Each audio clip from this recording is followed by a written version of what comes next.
Fala galera, a gente vai falar hoje sobre a lei de Fourier, beleza? A lei de Fourier, na verdade, fala sobre o fluxo de calor. Então é o cálculo do fluxo de calor pela lei de Fourier. Bom, só para a gente lembrar que quando a gente fala da lei de Fourier, do fluxo de calor, a gente está na verdade discutindo uma partezinha lá dentro do processo de propagação por condução térmica.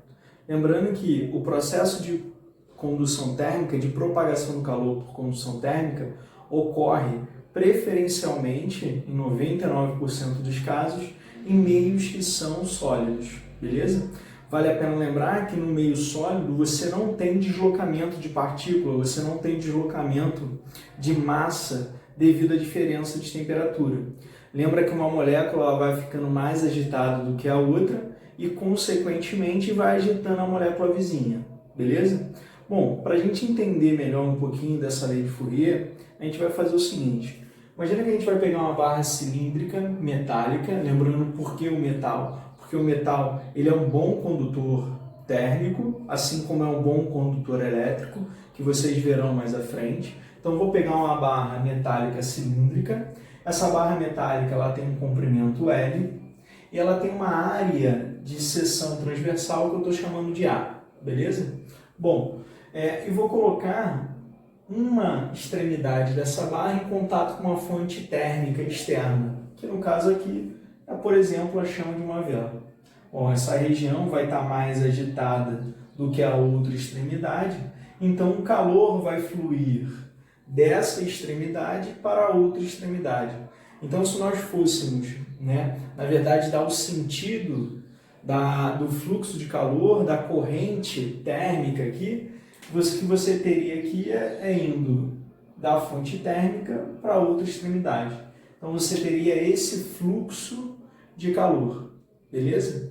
Bom, a lei de Fourier diz para a gente que o fluxo de calor é dado pela quantidade de calor, que eu estou chamando de Qzão, sobre o intervalo de tempo ΔT. Bom, quantidade de calor está associada à energia. Então, a gente pode dizer que a unidade de medida para o fluxo de calor é caloria por segundo. Cuidado que caloria não é uma unidade no sistema internacional. Lembra que a unidade no sistema internacional para energia, ou até mesmo para a quantidade de calor, é o joule. E aí você teria joule por segundo aqui como unidade para o fluxo de calor. Mas como a gente está pensando em termos da minha barra metálica cilíndrica, eu posso calcular o fluxo de calor em termos das propriedades dessa barra, como por exemplo, em termos do comprimento, da área da seção transversal e também de um coeficiente, chamado de coeficiente de condutibilidade térmica.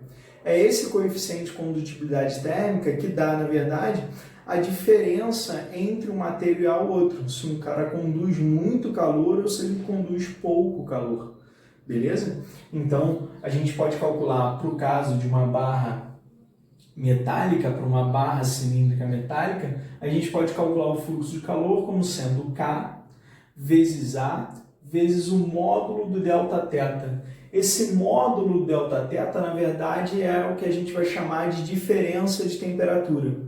E não confunda variação de temperatura com diferença de temperatura. Quando a gente coloca aqui o módulo Δθ, na verdade a gente está pensando na temperatura maior, então é a temperatura maior menos a temperatura menor. E lembrando que o calor ele flui espontaneamente da região de maior temperatura para a região de menor temperatura. Então, esse módulo Δθ, na verdade, vai ser a diferença de temperatura. A temperatura da maior região menos a temperatura da menor, da região com menor temperatura. Beleza? E dividido pelo comprimento da minha barra, na verdade, da distância entre as extremidades da barra. Bom, eu posso estar pensando, ao invés de estar pensando numa barra metálica, cilíndrica, eu posso estar pensando, por exemplo, numa área, numa placa metálica, onde essa placa metálica, por exemplo, ela tem uma espessura. E aí a minha lei de Fourier ela fica escrita da seguinte maneira. Eu só vou trocar o comprimento pela espessura. Então vai ser K vezes A vezes o Δθ, na verdade o módulo Δθ, lembrando que é a diferença de temperatura, então é a maior temperatura menos a menor temperatura, dividido então pela espessura da minha placa. Observa que a lei de Fourier, ela é inversamente, o fluxo de calor ele é inversamente proporcional ao comprimento e diretamente proporcional ao produto Ka módulo Δθ. Ou seja, quanto maior o coeficiente de condutibilidade térmica, maior vai ser lá o fluxo. Beleza? Maior vai ser o fluxo de calor.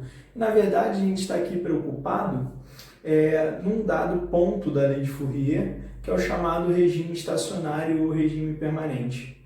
O regime estacionário ou regime permanente diz para a gente que ao longo da minha barra metálica, o fluxo de calor, ou seja, a quantidade de calor por intervalo de tempo que atravessa a minha barra, vai ser sempre constante. Então, se eu tiver, por exemplo, uma barra e dividir essa barra em 3 regiões, em 3 pontos, eu posso dizer então que o fluxo de A para B é igual ao fluxo de B para C, já que eu estou dentro do chamado regime estacionário ou regime permanente. E vale lembrar que o calor ele sempre vai fluir de uma região de maior temperatura para uma região de menor temperatura. Então, a temperatura do ponto B ele vai ser, na verdade, um valor intermediário entre o valor de temperatura do ponto A e do ponto C. Então, se a gente fosse colocar isso aqui em ordem, a gente teria que θA é maior do que θB, que é maior do que θC. Beleza? Bom, logo a seguir eu vou fazer um exemplo de como é que a gente trabalha matematicamente com essa lei de Fourier no regime estacionário.